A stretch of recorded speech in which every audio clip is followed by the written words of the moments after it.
પોરબંદર મહાનગરપાલિકા બન્યાને હજુ માંડ 1 વર્ષ થયું છે, ત્યાં જ વહીવટી તંત્ર અને સત્તાધારી પક્ષ વચ્ચેનો આંતરિક ખટરાગ સપાટી પર આવ્યો છે। ખુદ પોરબંદર જિલ્લા ભાજપ પ્રમુખ ડોક્ટર ચેતનાબેન તિવારીએ મ્યુનિસિપલ કમિશનર એચ.જે. પ્રજાપતિની કામગીરી સામે નારાજગી વ્યક્ત કરતો પત્ર મુખ્યમંત્રીને લખતા રાજકારણ ગરમાયું છે।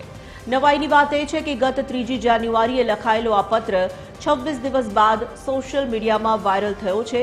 ડોક્ટર ચેતનાબેને પત્રમાં સ્પષ્ટ આક્ષેપ કર્યો છે કે કમિશનર ચૂંટાયેલા પ્રતિનિધિઓ અને સંગઠન સાથે સંકલન સાધતા નથી, જેના કારણે શહેરમાં ધાર્યો વિકાસ દેખાતો નથી અને પારદર્શિતાનો અભાવ છે। બીજી તરફ કમિશનરે આ આક્ષેપોને નકારતા કહ્યું છે કે તેઓ બજેટ અને વિકાસ કામોમાં સૌના સૂચનો લઈ રહ્યા છે। આ મામલે બહુજન સમાજ પાર્ટીએ આકરા પ્રહારો કરતા કહ્યું છે કે કમિશનર વિપક્ષનું પણ સાંભળે છે, જે ભાજપને ખૂંચી રહ્યું છે, તેથી આ પત્ર માત્ર એક રાજકીય નાટક છે।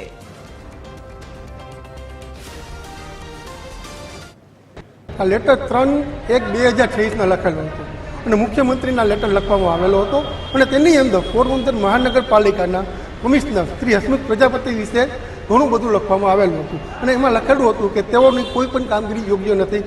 એનો મતલબ એવો થતો હતો કે કોઈ વિકાસ કરેલો નથી, તેમજ ભારતીય જનતા પાર્ટીના જ સભ્યોને કોઈ સહયોગ આપતા નથી। આથી મુખ્યમંત્રીની દખલઅંદાજી કરવાની તેઓએ એમાં રજૂઆત કરેલી હતી। શહેરના વિકાસના કામો આપણે ત્વરિત ધોરણે હાથ ધરવામાં આવેલા છે। શહેરના વિકાસના કામો હોય કે નાના મોટા પ્રશ્નો હોય, દરેક પ્રશ્નમાં જે ઉચ્ચ પદાધિકારીઓ છે એમાં સંકલનમાં કામગીરી કરવામાં આવતી હોય છે। જે મોટા વિકાસના કામો છે એમાં પણ એમનું માર્ગદર્શન મેળવવામાં આવતું હોય છે અને લોકોના પ્રશ્નોના નિકાલ માટે સોમવાર અને મંગળવારે આપણે લોકોના પ્રશ્નો સાંભળતા હોઈએ છીએ।